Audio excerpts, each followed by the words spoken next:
एक जमाने में धारा 370 की परछाई में यहां पर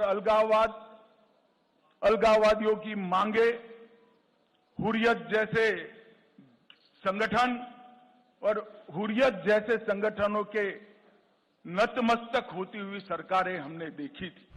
बम की परछाइयां, धमाके, मशीन गनों की आवाज कश्मीर में लंबे समय तक सुनी गई। ऑर्गेनाइज टाउन पेल्टिंग 2010 के मानांक को पकड़े तो 2654 घटनाएं थी। 31 अगस्त 2024 तक 23 से 24 में एक भी घटना स्टोन पेल्टिंग की नहीं हुई। मैं राहुल गांधी जी को पूछना चाहता हूं कि आप देश की जनता के सामने और जम्मू कश्मीर की जनता के सामने स्पष्ट करें, आपका मौन धारण करने से कुछ नहीं होता। क्या नेशनल कॉन्फ्रेंस के एजेंडा के साथ कांग्रेस पार्टी सहमत है या नहीं है? आप हाँ या ना में जवाब दीजिए। पत्थरबाजी की घटना करने वालों को हम छोड़ देंगे।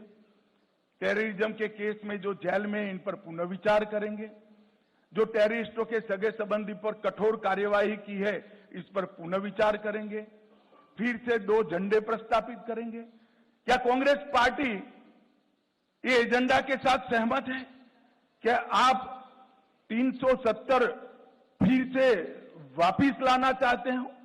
इसकी बात आपने करनी चाहिए। एक जमाने में धारा 370 की परछाई में यहां पर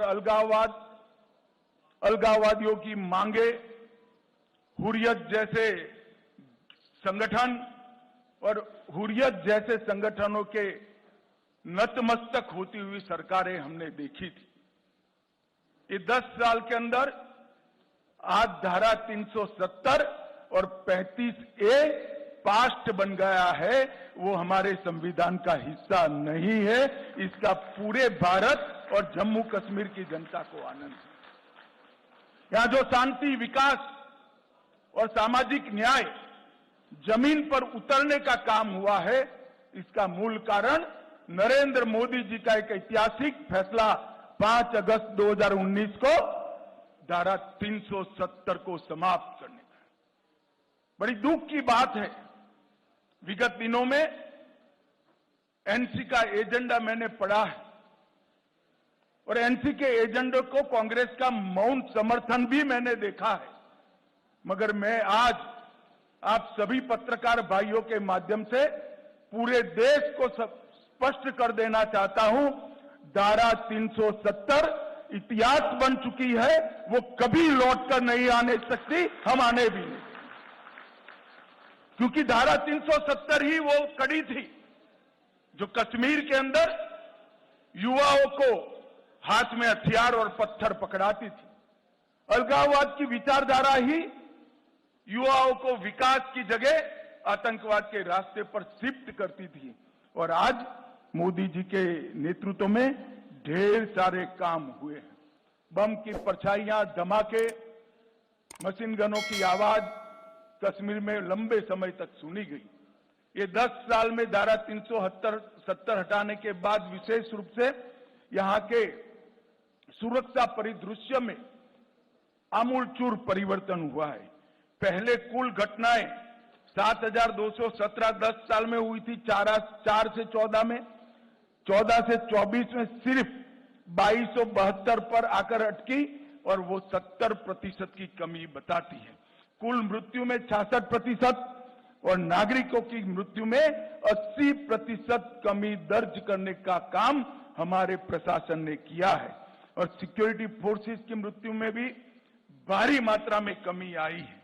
और इसके साथ जो आम जनों के साथ जुड़ा हुआ है, ऑर्गेनाइज टाउन पेल्टिंग 2010 के मानांक को पकड़े तो 2654 घटनाएं थी।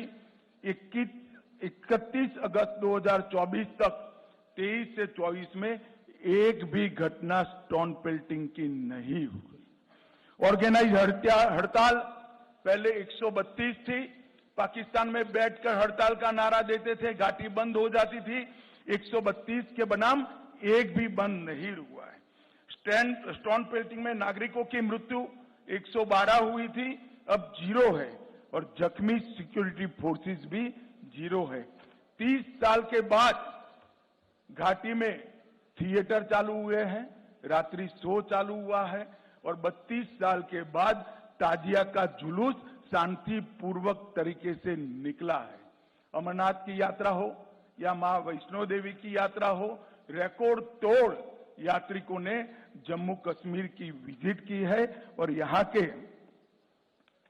के टूरिज्म में बहुत बड़ा बदलाव आया है और बढ़ोतरी हुई है। संपूर्ण टेरर इकोसिस्टम को ध्वस्त करने के लिए ढेर सारे काम करे गए और अभी मैं एनसी का घोषणा पत्र पढ़ता था, मुझे तो आश्चर्य हो रहा है। कोई पॉलिटिकल पार्टी इस प्रकार का घोषणा पत्र जारी करती है और कांग्रेस जैसी राष्ट्रीय दल इसका मौन समर्थन करती। मैं राहुल गांधी जी को पूछना चाहता हूं कि आप देश की जनता के सामने और जम्मू कश्मीर की जनता के सामने स्पष्ट करें, आपका मौन धारण करने से कुछ नहीं होता। क्या नेशनल कॉन्फ्रेंस के एजेंडा के साथ कांग्रेस पार्टी सहमत है या नहीं है? आप हाँ या ना में जवाब दीजिए। मुझे मालूम है वो नहीं देंगे, मैं बता देता हूं वो पूर्णतया सहमत है। क्या एजेंडा है? पत्थरबाजी की घटना करने वालों को हम छोड़ देंगे, टेररिज्म के केस में जो जेल में इन पर पुनर्विचार करेंगे, जो टेररिस्टों के सगे संबंधी पर कठोर कार्यवाही की है इस पर पुनर्विचार करेंगे, फिर से 2 झंडे प्रस्तावित करेंगे। क्या कांग्रेस पार्टी ये एजेंडा के साथ सहमत है? क्या आप 370 फिर से वापिस लाना चाहते हो? इसकी बात आपने करनी चाहिए।